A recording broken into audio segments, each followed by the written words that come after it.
Berita lainnya, saudara, sebuah video merekam dua kelompok warga cekcok di kawasan proyek pembangunan flyover Sitinjau Lawik, Kota Padang, Sumatera Barat.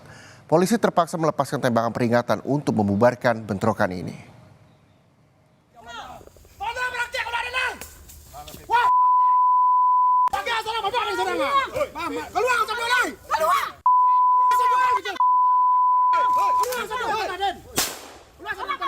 Dua kelompok warga bertikai terkait hak atas tanah di sekitar proyek pembangunan flyover Sitinjau Lawik, Kota Padang, Sumatera Barat pada Sabtu lalu.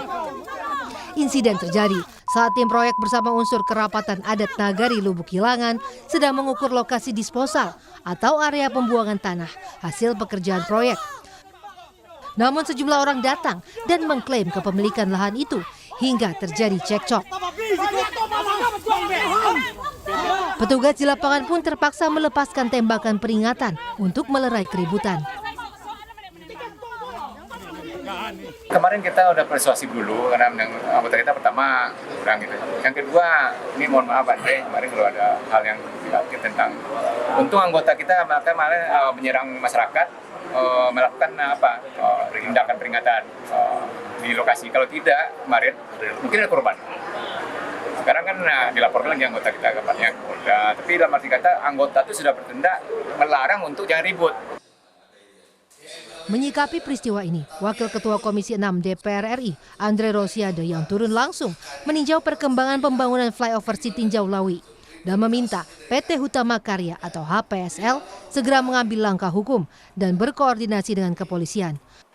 Andre meminta penegakan hukum terhadap tindakan anarkistis yang mengganggu jalannya proyek ini.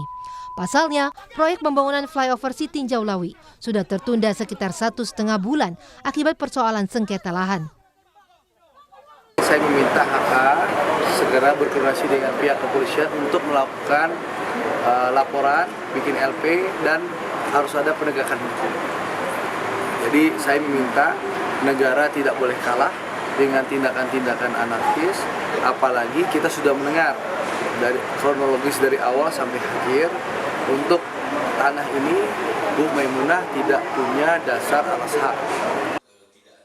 Pembangunan flyover Sitinjau Lawik merupakan salah satu proyek strategis nasional yang nantinya diharapkan mampu meningkatkan keselamatan dan kelancaran arus transportasi di jalur Padang Solok, sekaligus mengurangi risiko kecelakaan pada salah satu ruas jalan paling ekstrim di Sumatera Barat ini.